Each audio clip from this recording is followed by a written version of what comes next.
الماهر بالقرآن مع السفرة الكرام البررة وقال عليه الصلاة والسلام القرآن شافع مشفع وماحل مصدق من جعله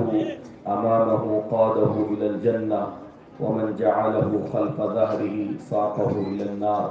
أو كما قال عليه الصلاة والسلام. صدر جلسہ حضرات علماء کرام، مہمانان اعظام، دینی مائیں بہنیں، دوستوں، بزرگوں، عزیزوں اور عزیز طلباء،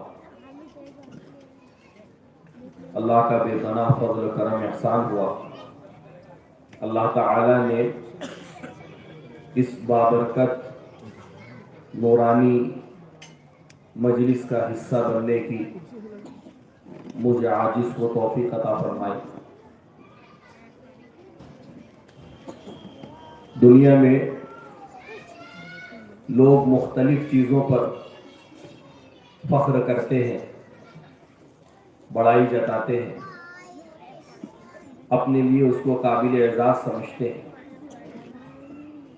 لیکن ہمیں یہ غور کرنا ہے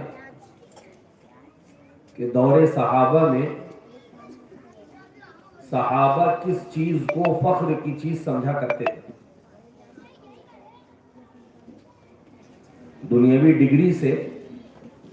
دنیاوی تعلیم سے ہمیں اختلاف نہیں ہے اور ہم اس کے خلاف بھی نہیں ہیں، لیکن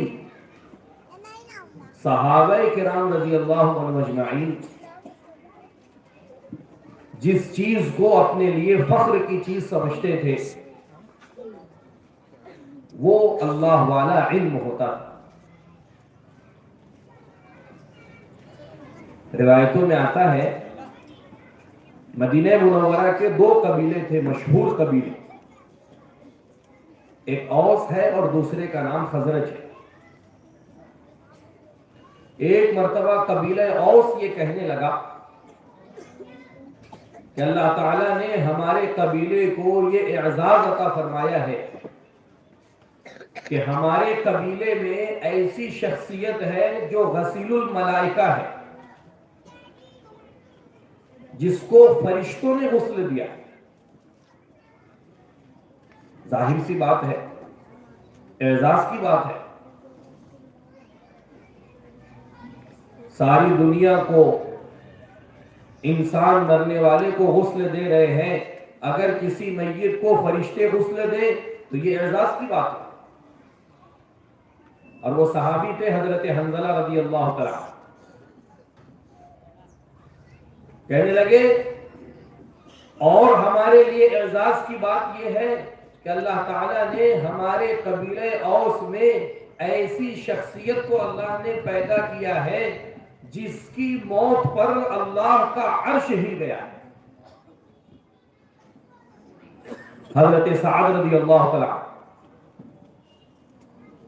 زخمی ہو گئے تھے اور بہت تیزی کے ساتھ بدن کا خون جو ہے وہ باہر ہو رہا تھا، بہ رہا تھا.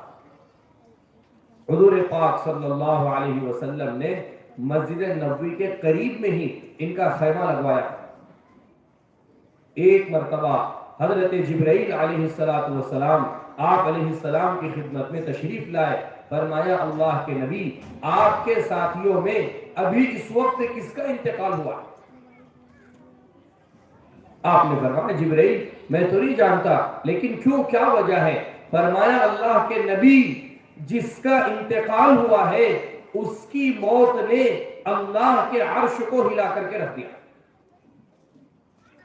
آپ صلی اللہ علیہ وسلم اپنے حجرے مبارک سے باہر نکلے. آپ نے دیکھا کہ جس حجرے میں حضرت سعد تھے وہاں سے خون بہ کر کے باہر آ رہا تھا. آپ نے اسی وقت انا للہ پڑھ لی اور فرمایا میرا ساتھی سعد ایسا لگتا ہے دنیا سے رخصت ہو گیا. اور دیکھا تو پتہ چلا واقعی ان کا انتقال ہو گیا. یہ قبیلہ اوس کے سردار تھے اور قبیلہ اوس والے کہنے لگے اللہ تعالیٰ نے ہمیں یہ اعزاز عطا فرمایا ہے کہ ہمارے قبیلے میں ایسی شخصیت ہے جس کے سر کی حفاظت اللہ نے شہد کی مکھی سے کرائی. حضرت عاصم رضی اللہ عنہ دشمنوں نے ان کو شہید کیا اور ان کا ارادہ یہ تھا کہ اس کے سر میں اور اس کی کھوپڑی میں ہم نعوذ باللہ شراب کو ڈال کر کے پیئیں گے. دشمنی کی وجہ سے اللہ رب العزت نے شہد کی مکھیوں کا ایک جھنڈ بھیجا جو آ کر کے ان کے سر کو لپٹ گیا اور دشمن ان کے سروں تک پہنچ نہیں سکے اور موسلا دھار بارش کے ذریعے سے بارش کے پانی نے ان کے سر کو بہا کر کے دشمنوں سے دور کر دیا. اللہ رب العزت نے صحابی کے سر کی حفاظت شہد کی مکھیوں کے ذریعے سے کروائی. قبیلہ اوس کہنے لگا یہ ہمارے لیے فخر کی بات ہے کہ اللہ نے ایسی شخصیات ہمارے قبیلے میں پیدا کی. تو خزرج والے یہ کہنے لگے قبیلہ خزرج کے لوگ کہ ٹھیک ہے یہ ساری چیزیں تمہارے لیے فخر اور اعزاز کی ہے لیکن ہمارا قبیلہ خزرج بھی کوئی پیچھے نہیں ہے.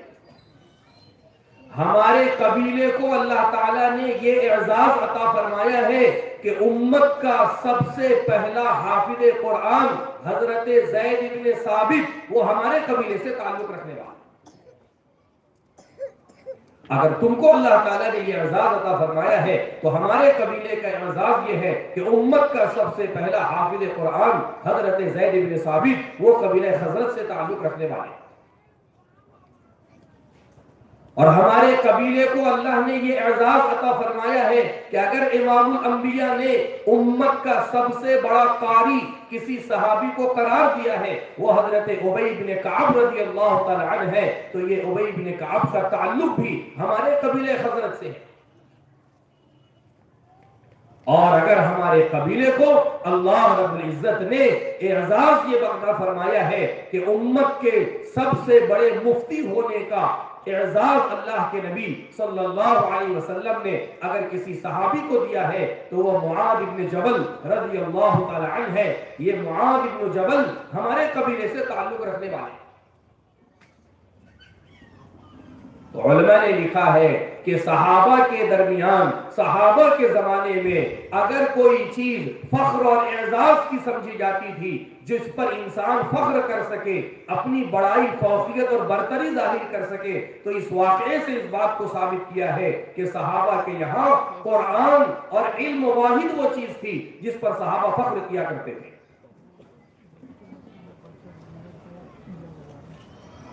اس سے بڑی فخر کی چیز کیا ہوگی کہ اللہ رب العزت نے لاکھوں کروڑوں بچوں میں سے اور انسانیت میں سے ان سینوں کا انتخاب فرما کر کے اللہ نے اپنی کتاب کی ظاہری حفاظت کے لیے منتخب فرما کے ان کتاب کو ان کے سینوں میں اللہ نے اپنی قدرت سے محفوظ کر دیا ہے۔ حسن بصری رحمت اللہ علیہ جو سید التابعین ہیں وہ فرمایا کرتے تھے بل هو آیات بینات فی صدور الذین اوتوا العلم، اس آیت کی تفسیر میں وہ یہ کہتے تھے کہ اللہ نے اگر کسی امت کو یہ اعزاز عطا فرمایا ہے کہ امت کے افراد اللہ کے کلام کو از اول تا آخر اپنے سینوں میں محفوظ کر سکے تو وہ سوائے امت محمدیہ کے کوئی اور امت نہیں ہے، صرف اس امت کو اللہ نے یہ اعزاز دیا ہے کہ اس کے بچے اپنے سینوں میں اللہ کے کلام کو از اول تا آخر لفظ بلفظ حرف بحرف یہاں تک کہ حرکات و سکنات کے ساتھ بھی محفوظ کر لیتے ہیں۔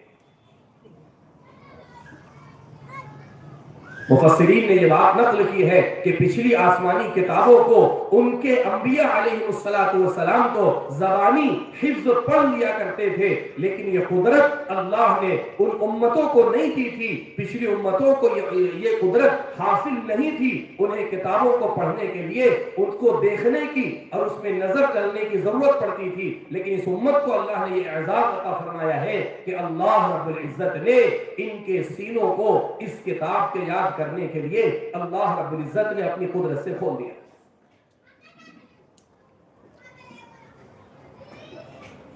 قرآن پاک کی عظمت کو اور اس کلام کے بوجھ کو اور اس کلام کی اہمیت کو اگر ہم سمجھ لیں تو ہمیں پتا چلے گا کہ جس نعمت کو ان بچوں نے حاصل کیا ہے اور جس امانت کو ان بچوں نے اپنے سینوں میں محفوظ کیا ہے، واقعی پوری کائنات مل کر کے اس کتاب کا مقابلہ تو بہت دور کی بات ہے، اس کے ایک لفظ کا بھی مقابل اور تقابل پیش نہیں کر سکتی۔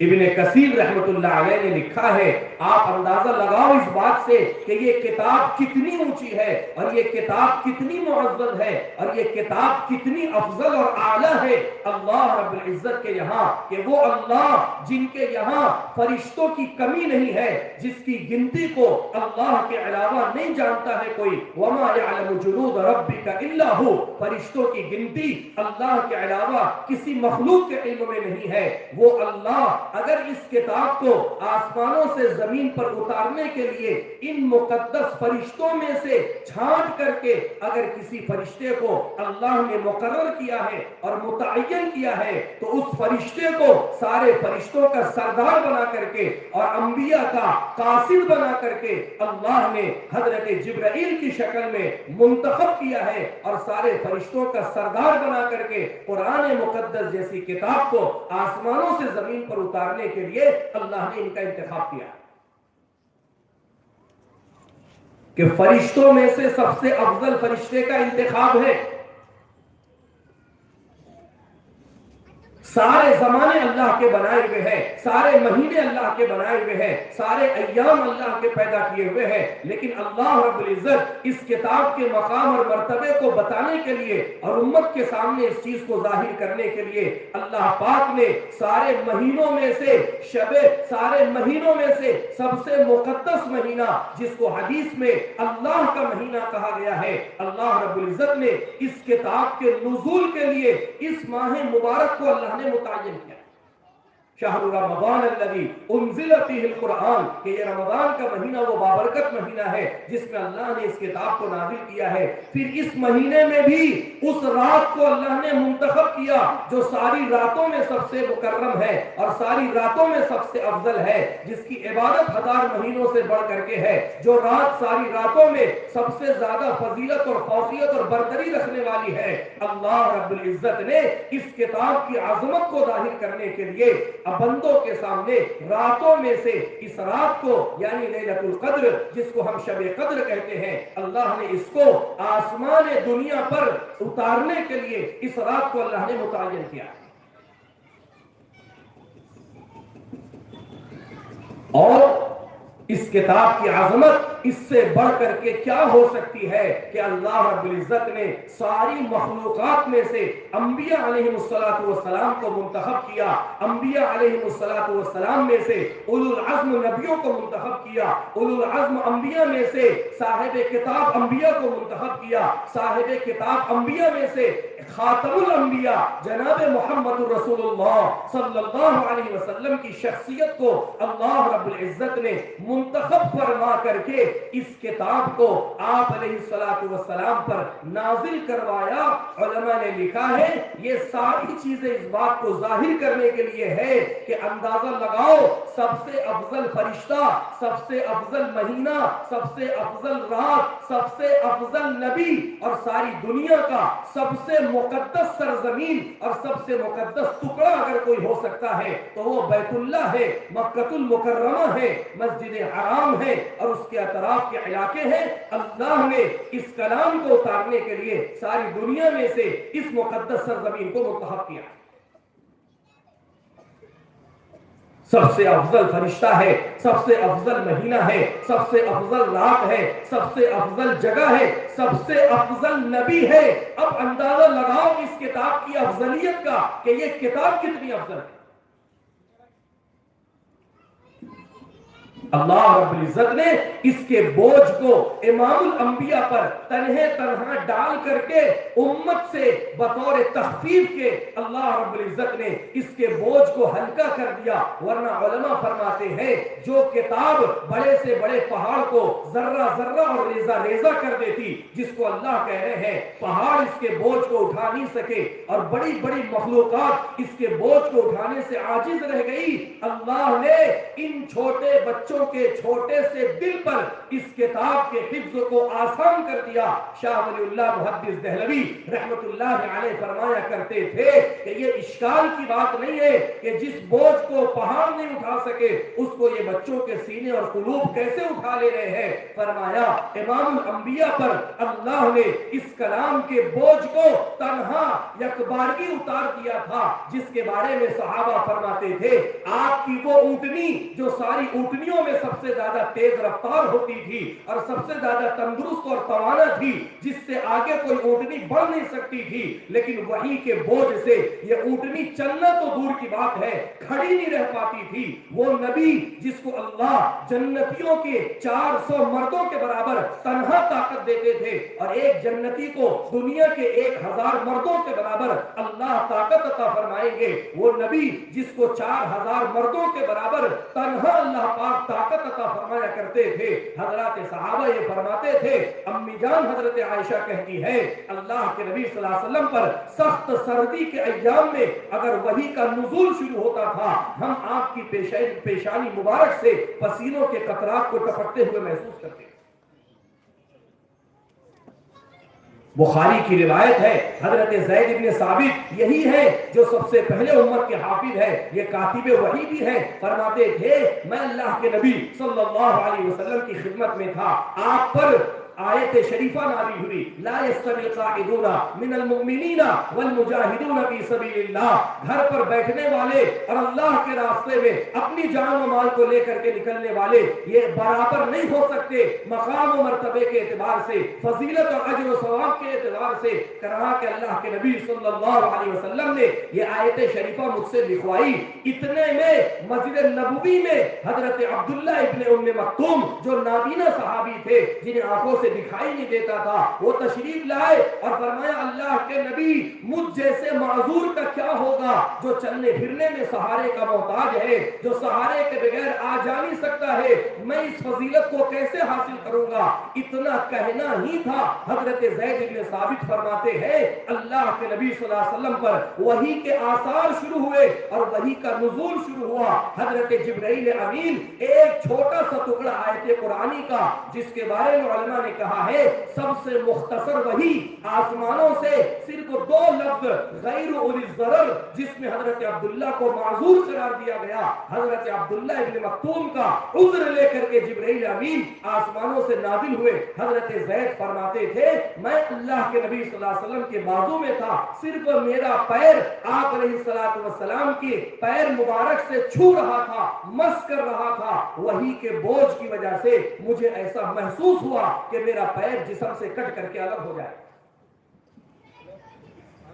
اتنا بھاری کلام. میرے دوستو بزرگ اور عزیزوں, یہ تو اس کلام کی عظمت ہے, یہ اس کلام کا مقام ہے, یہ اس کلام کا مرتبہ ہے, اور یہ اس کلام کی حیثیت ہے. لیکن دوسرا رخ اور سکے کا دوسرا پہلو یہ ہے, اللہ معاف فرمائے, اللہ ہم سب سے درگزر فرمائے, ہمارا معاملہ, ہمارا سلوک, ہمارا برتاؤ, ہمارا رویہ, ہمارا اپنا طرز عمل اللہ کی کتاب کے ساتھ کیا ہے. کسی نہ کسی درجے میں ہمارے شہر میں اس بات کا اہتمام ہے, بچوں کے مکاتب, بچیوں کے مکاتب کے ذریعے سے گھر گھر کے بچوں کو قرآن پاک کی تعلیم سے جوڑا جا رہا ہے. لیکن ہمارے اپنے بڑوں کا, ہمارے دوستوں کا, ہمارے بزرگوں کا, ہماری دینی ماں اور بہنوں کا قرآن پاک سے جو ربط ہونا چاہیے, جو تعلق ہونا چاہیے, جو اس قرآن سے مناسبت ہونا چاہیے, کیا واقعی وہ زندگیوں میں ہے؟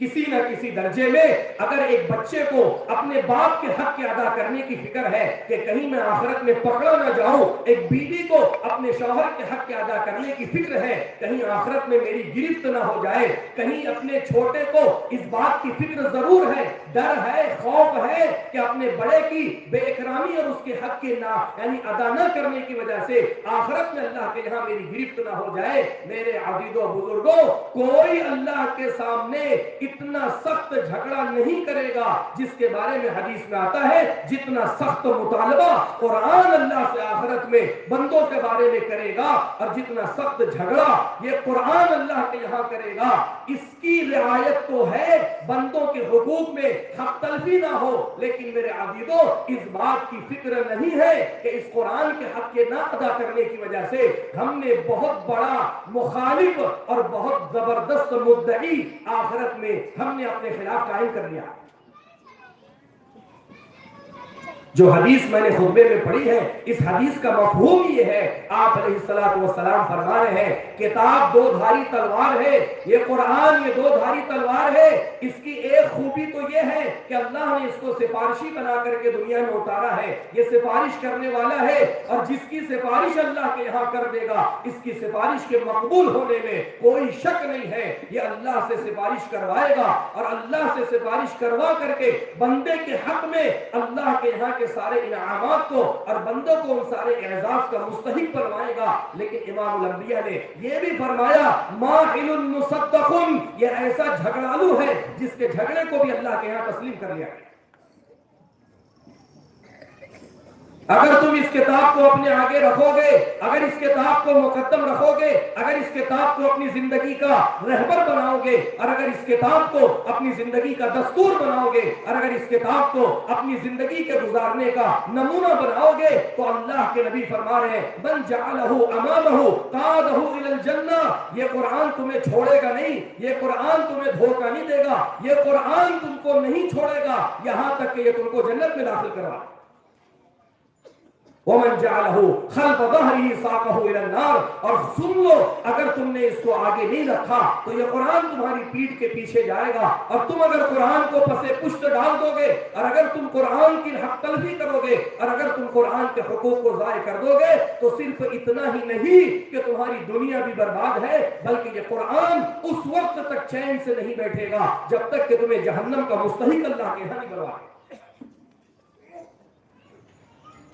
اس لیے میرے دوستو بزرگ اور عزیزوں, قرآن پاک کے حقوق کیا ہے, قرآن پاک کا مطالبہ کیا ہے, قرآن پاک ہم سے کیا چاہتا ہے, اللہ کی اس کتاب کے حق کیا ہے, اس کو بھی معلوم کرنا ہے, اس کو ادا کرنے کی فکر کرنا ہے, اس کو ادا کرنے کا اہتمام کرنا ہے. کہیں ایسا تو نہیں ہو رہا ہے میں سب کو راضی کر رہا ہوں, اللہ کی کتاب کو ناراض کر رہا ہوں, میں سب کا حق ادا کر رہا ہوں, قرآن کا حق میرے اوپر باقی ہے, میں ہر ایک کے حق کے ادا کرنے کی فکر میں لگا ہوں, لیکن قرآن پاک کے حقوق کے ادائیگی مجھ سے نہیں ہو رہی.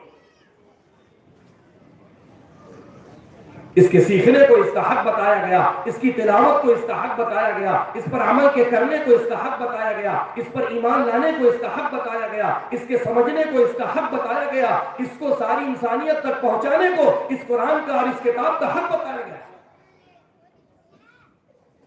کتنا ایمان ہے میرا اپنا قرآن پاک پر؟ کیا صرف یہ کافی ہے کہ یہ اللہ کی کتاب ہے؟ اتنا مان لینا قرآن پر ایمان ہے؟ اللہ کے نبی صلی اللہ علیہ وسلم فرما رہے ہیں، مشکات شریف کی روایت ہے، ما آمن بالقرآن من استحل محارمہ، جس نے قرآن کی منع کی ہوئی چیز کو حلال سمجھا، چاہے عقیدے سے چاہے عمل سے، اس کا قرآن پر ایمان ہی نہیں ہے۔ صاف حدیث ہے، آپ علیہ الصلوۃ والسلام فرما رہے ہیں، قرآن کے احکامات اور قرآن کی حلال کردہ چیز کو تم اپنے عمل سے اگر حرام کو بتاؤ گے، اپنے عقیدے سے اگر اس کو حرام قرار دو گے، عقیدے سے حرام قرار دینا تو تمہیں ایمان سے ہی باہر کر دے گا، لیکن اگر اپنے عمل سے بھی تم اس حرام چیز کو حلال کرو گے، تمہارا اپنا قرآن پر ایمان ہی نہیں۔ ایک چیز کو قرآن حرام بتا رہا ہے، ایک معاملے کو قرآن ناجائز بتا رہا ہے۔ کتنی ایسی چیزیں ہیں، کتنے ایسے گناہ ہیں، کتنی ایسی بیماریاں ہیں، کتنے ایسے یعنی معاصی ہیں ہمارے اپنے ماحول میں جس کو قرآن حرام بتا رہا ہے، جس سے قرآن منع کر رہا ہے، جس سے قرآن روک رہا ہے، لیکن میں اس سے رکنے کے لیے تیار نہیں ہوں۔ علماء فرماتے ہیں یہ عقیدے سے تو قرآن کی نافرمانی اور قرآن کی مخالفت نہیں ہے، لیکن عمل سے قرآن کی مخالفت ہے۔ قرآن غیبت کو حرام بتا رہا ہے، قرآن بدگمانی کو حرام بتا رہا ہے، قرآن ایک دوسرے کی ٹوہ میں لگنے کو حرام بتا رہا ہے، منع کر رہا ہے، اس سے روک رہا ہے۔ میری زندگی رک رہی ہے نہیں رک رہی؟ قرآن حلال خرید و فروخت کی تو ترغیب دے رہا ہے، لیکن حرام سے قرآن روک رہا ہے، کہہ رہا ہے کہ تمہارا اللہ سے اعلان جنگ ہے، تقوی کا حکم دے رہا ہے، بد پرہیزی سے، گناہ سے اور معصیت سے روک رہا ہے۔ یہ قرآن پر ایمان، اس کی تلاوت، اس کا پڑھنا، اس کو میرے دوستوں بزرگوں اس کے پڑھنے کے اہتمام کا کرنا، میرے عزیز و بزرگوں سچی بتائیں، ہم سب اپنی ذات کا جائزہ لیں، میں اپنی ذات کا جائزہ لوں۔ میں قرآن کی مجلس میں آیا تو ضرور ہوں، میں حفظ کی تکمیل کی مجلس میں حاضر تو ہوا ہوں، لیکن میں اپنے دل سے پوچھوں آخری مرتبہ میں نے قرآن کو کب ہاتھ لگایا؟ ہماری دینی مائر بہنیں بھی آج اس جلسے کے اندر شریک ہیں، ان سے بھی ہماری اپنی یہ گزارش ہے، درخواست ہے، آپ بھی اس بات پر غور کریں، وہ قرآن جو ہمارے اپنے گھر میں ہم نے رکھا ہوا ہے، صرف ہاتھ بڑھانے کی دیر ہے، میرا ہاتھ کتنی مرتبہ اس کی طرف اٹھا؟ حضرت مولانا محی السنہ ابرار الحق صاحب ہردوی رحمۃ اللہ علیہ ایک مرتبہ ایک مسجد میں سفر کے دوران تشریف لے گئے، نماز کا وقت تھا، حضرت نماز کے لیے مسجد میں تشریف لے گئے، کچھ وقت ابھی جماعت کے کھڑے ہونے میں باقی تھا، تو حضرت نے قرآن پاک کا نسخہ جو مسجد میں رکھا ہوا تھا، حضرت اس کی طرف آگے بڑھے تاکہ اٹھا کر کے کچھ اس کی تلاوت کر لے۔ جیسے ہی حضرت نے قرآن پاک کو اٹھایا، دیکھا کہ اس کے اوپر پوری دھول جمی ہوئی۔ حضرت نے اپنے ہاتھوں سے اس دھول کو صاف کیا تو خادمین جلدی جلدی رومال لے کر کے آئے اور حضرت کا ہاتھ صاف کرنے لگے۔ حضرت نے فرمایا کتنے افسوس کی بات ہے اور کتنے غم کی بات ہے، اللہ کے کلام پر دھول کا چڑھنا وہ تو تمہیں متاثر نہیں کرتا ہے، لیکن میرے جیسے کہ ہاتھ میں دھول لگ جائے، تم اپنے رومال اور کپڑوں کو لے کر کے دوڑ پڑے کہ میرے ہاتھ سے دھول صاف ہو جائے۔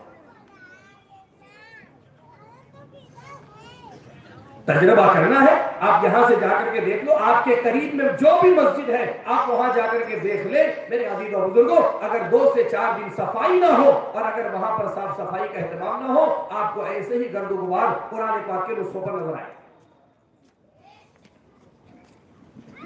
صرف مسئلہ ثواب کا نہیں ہے، صرف مسئلہ یہ نہیں ہے کہ کچھ نیکیاں جمع ہو جائے، میرے عزیزوں ہماری زندگی کا اتار چڑھاؤ، ہماری زندگی کی اونچ نیچ، اس امت کی عزت اور اس امت کی ذلت، اس امت کا عروج اور اس امت کی پستی اور اس امت کا مقام اور اس امت کا مرتبہ وہ اس کتاب کے ذریعے سے طے کیا جائے۔ یہ معیار ہے، یہ معیار ہے۔ علامہ اقبال نے جو کہا تھا کہ وہ معزز سے زمانے میں مسلمان ہو کر اور ہم خوار ہوئے تارک قرآن ہو کر، یہ صرف ایک شعر نہیں ہے بلکہ یہ حدیث ہے اور یہ اللہ کے نبی صلی اللہ علیہ وسلم کے فرمان کی ترجمانی ہے، اور یہ واقعی حقیقت ہے کہ امت کے ساتھ اللہ کا جو معاملہ ہے وہ ہے جو امت کا معاملہ اللہ کی کتاب کے ساتھ ہے۔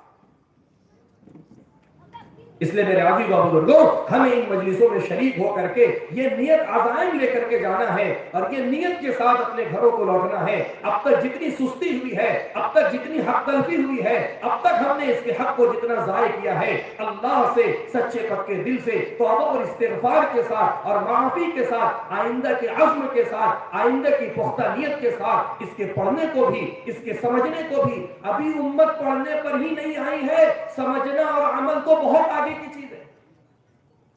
ابھی تو پڑھنے پر بھی نہیں آئی۔ 100 میں سے 10% ہے جو پڑھنے والے ہیں اور 10 میں سے 1% ہے جو سمجھنے والے ہیں، ورنہ اکثریت پڑھنے والوں کی وہ ہے جن کو یہ خبر بھی نہیں کہ ہم کیا پڑھ رہے ہیں اور ہم سے کیا کہا جا رہا ہے۔ علماء نے لکھا ہے، بلکہ حضرت علی کا مقولہ ہے اور حضرت علی کا جملہ ہے کہ میں جب اللہ سے گفتگو کرنا چاہتا ہوں میں نماز میں مشغول ہو جاتا ہوں، اور جب چاہتا ہوں کہ اللہ مجھ سے گفتگو کرے تو میں قرآن کی تلاوت میں مشغول ہو جاتا ہوں۔ اگر اللہ پاک اس کتاب کی لذت، اس کتاب کی حلاوت، اس کتاب کی مٹھاس اور چاشنی، اللہ اگر اس کا مزہ چکھا دے، میرے عزیز و بزرگوں، صحابہ کی سیرت آپ اٹھا کر کے دیکھ لیں، تیر پر تیر لگ رہا ہے، بدن سے خون کے پھوارے چھوٹ رہے ہیں اور شہید ہو رہے ہیں، لیکن قرآن کی تلاوت چھوڑنے کے لیے تیار نہیں ہے۔ ایک ایک رات میں حضرت عثمان غنی پورا قرآن الحمد سے لے کر کے والناس تک وتر کی رکعات میں پڑھ لے رہے ہیں، یہاں تک کہ اگر بلوائیوں نے حضرت عثمان کا راستہ بند کیا اور ان کو گھر کے اندر محصور کر دیا، اور آخری وقت میں جب ان پر حملہ کیا گیا، اس وقت بھی علماء نے لکھا ہے کہ حضرت عثمان کے سامنے قرآن پاک کا نسخہ کھلا ہوا تھا اور اسی حال میں حضرت عثمان کو شہید کیا گیا۔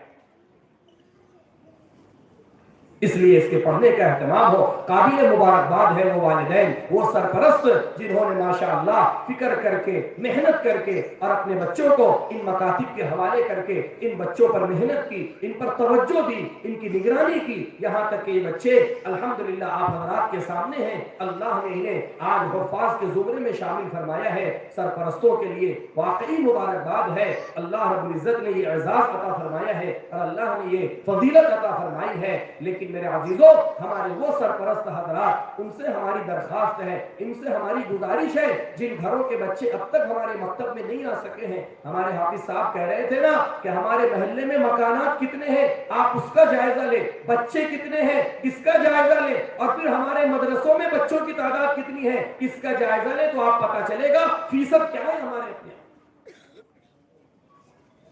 اللہ کا شکر ہے 6 کلاسیں ہیں، 5 کلاسیں ہیں، مسجد نیچے سے اوپر بھر جاتی ہے، اللہ کا احسان ہے، اللہ پاک کا بے انتہا کرم ہے۔ آپ مالیگاؤں چھوڑ کر کے جاؤ اور آپ یہاں سے باہر نکلو تو آپ کو پتہ چلے گا۔ میرے عزیزوں، ابھی 1 مہینہ پہلے ہمارا افریقہ کے 2 ملکوں کا سفر ہوا، مصر جانا ہوا، ایوری کوسٹ جانا ہوا، 1 مہینے پہلے ہمارا 20 دن کا سفر تھا۔ اللہ کو گواہ بنا کر کے آپ حضرات کے سامنے پوری ذمہ داری سے کہتا ہوں، پورے ملک میں ڈھونڈنے سے بھی ہمارے اپنے اس طرز پر ایک مکتب بھی نظر نہیں آیا۔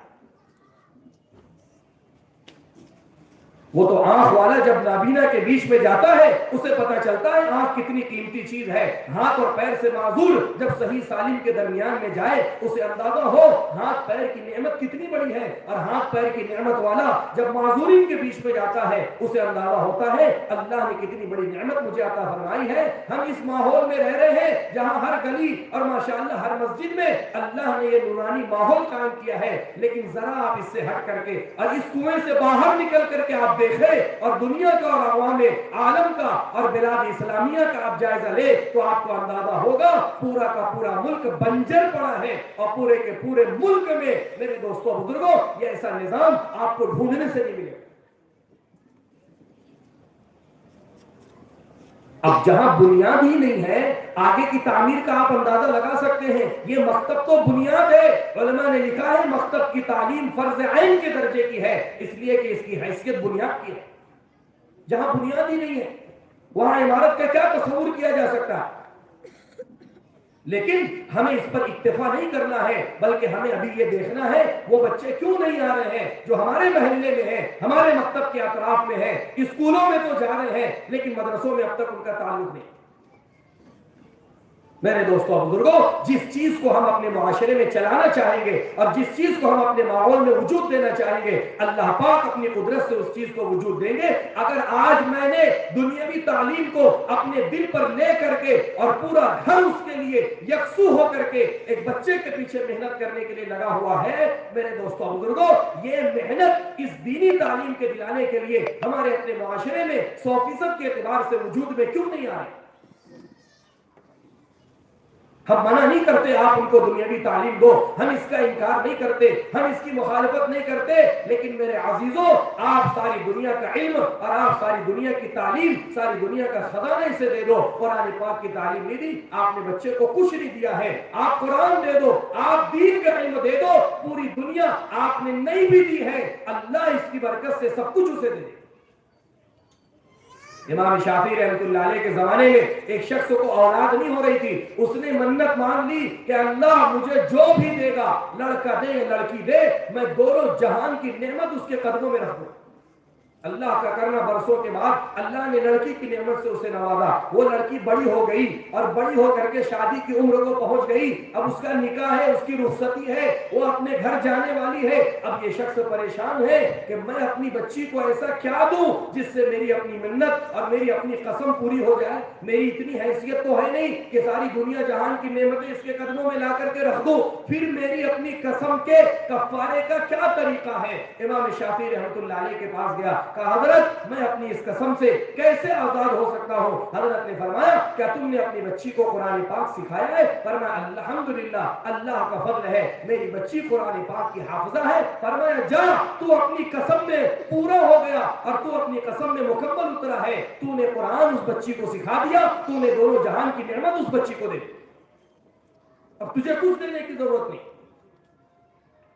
میرے دوستوں اور بزرگوں اور عزیزوں، اس لیے اس بات کا بھی اہتمام کرنا ہے۔ ہماری دینی مائر بہنیں بھی آئی ہوئی ہیں، ان سے بھی ہماری درخواست ہے، آپ حضرات کا بھی اس میں بہت بڑا رول ہے، آپ حضرات کی بھی اس میں بڑی ذمہ داری ہے۔ یہ بچے حافظ بنے ہیں صرف باپ کی محنت سے نہیں، بلکہ اس کے پیچھے ماؤں کی محنت ہے۔ وہ بیچاریاں اپنی محبت کو قربان کر کے بچوں کو مکتب کی طرف بھیج رہی ہے، بچوں کو بہلا پھسلا کر کے مکتب میں روانہ کر رہی ہے، وہ بھی مبارکباد کی مستحق ہے، اس پوری محنت میں وہ بھی شریک ہے۔ لیکن ہماری درخواست ہماری دینی ماں بہنوں سے یہ بھی ہے، آپ اس بات کا اہتمام کریں، چھوٹے چھوٹے آزار کی وجہ سے، مختصر سے مسئلوں کی وجہ سے بچوں کے مکاتب کا نقصان نہ ہو، بچوں کا ناغہ نہ ہو، اور خاص طور پر وہ بچے جنہوں نے قرآن پاک کو حفظ کر لیا، جنہوں نے قرآن پاک کو یاد کر لیا ہے، اب اس نعمت کے باقی رکھنے میں آپ حضرات کی ذمہ داری ہے، آپ روزانہ ان کو پابند کریں قرآن پاک کے پڑھنے کا، اس لیے کہ حدیث میں آتا ہے جتنی تیزی سے اونٹ کی گردن سے رسی کے نکلنے پر اونٹ جو ہے وہ تیزی کے ساتھ بھاگتا ہے، اس سے زیادہ تیزی سے قرآن دلوں سے اور سینوں سے رخصت ہو جاتا ہے۔ اس کے باقی رکھنے کے لیے روزانہ کی اس کی تلاوت کا اہتمام اب ہماری ذمہ داری ہے۔ سرپرست حضرات تکمیل تک تو فکر کرتے ہیں، لیکن اس کی فکر نہیں کرتے کہ اب بچے کا حفظ و پختہ رہے، مکمل اس کو قرآن پاک یاد رہے، یہ بھی ہماری اپنی ذمہ داری ہے، بلکہ یہ چیز تو اب ہمارے ذمہ فرض عین کے درجے میں ہو جاتی ہے کہ قرآن پاک ان کو جو ہے وہ یاد رہے۔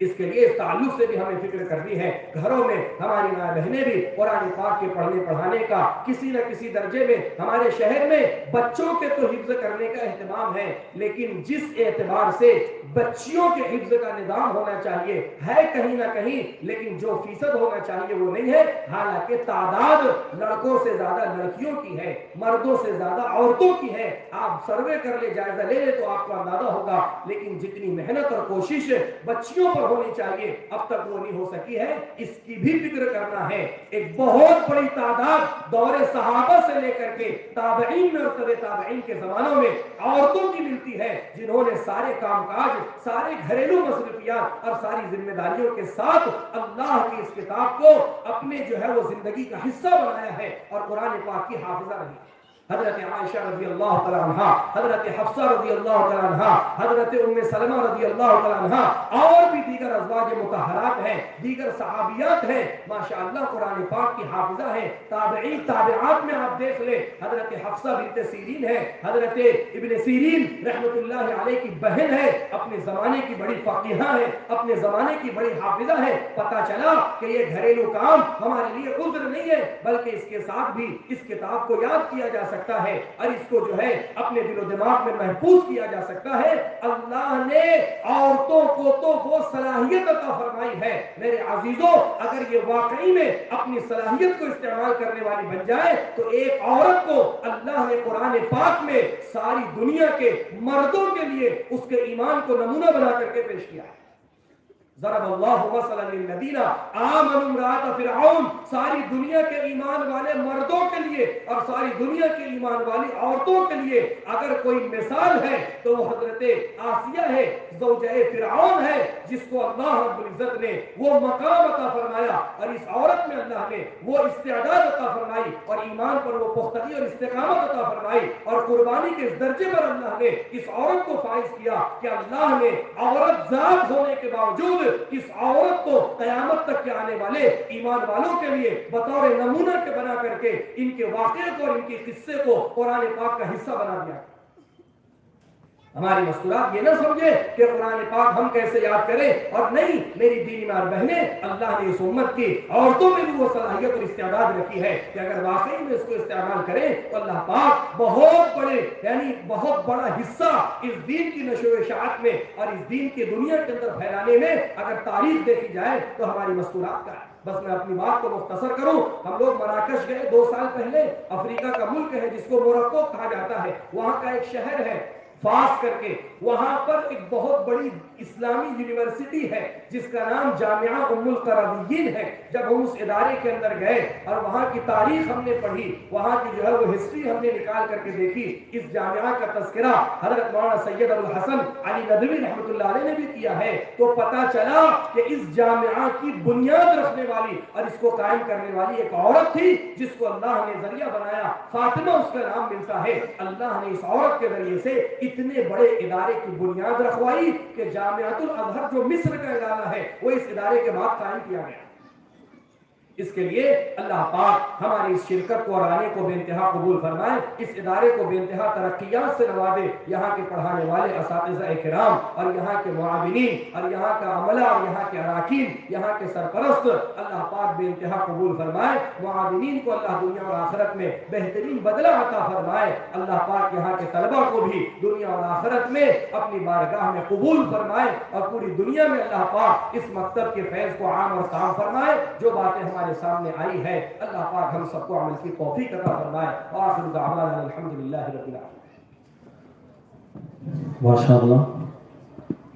حضرت مفتی صاحب نے بڑے ہی تفصیل سے دینی علوم کی اہمیت اور قرآن کی تعلیم کی فضیلت بیان کی۔ اس نے ہمارے دلوں میں دینی علوم کی اہمیت و عظمت پیدا کر دی، اور عزیز طلبہ جو دینی تعلیم میں اپنی زندگیوں کو خرچ کر رہے ہیں وہ قابل مبارکباد ہے، ان کے والدین بھی قابل مبارکباد ہے جنہوں نے مادہ پرستی کے دور میں اپنے جگر پاروں کو دینی علوم کے لیے فارغ کر دیا۔ میں یہاں تقابل نہیں کرنا چاہتا اور نہ تنقید کر رہا ہوں، لیکن حقیقت ہے عصری تعلیم حاصل کرنے والوں کے سامنے تو ایک برائٹ فیوچر ہوتا ہے، روشن مستقبل، پرکشش تنخواہیں اور دنیاوی آسائشیں ہوتی ہیں جو انسان کو محنت پر اکساتی ہیں، لیکن قربان خصوصی مفتی سمیع صاحب کے ہاتھوں انعام دیا جا رہا ہے، وہ بھی آ جائے۔ انعام کی تفصیلات درج ذیل ہیں، سفری بیگ، ایک قرآن، ایک جوڑا کپڑا، سند، مسائل امامت و مسائل تراویح کتاب، یہ تمام انعامات ہر ایک حافظ کو دیے جائیں۔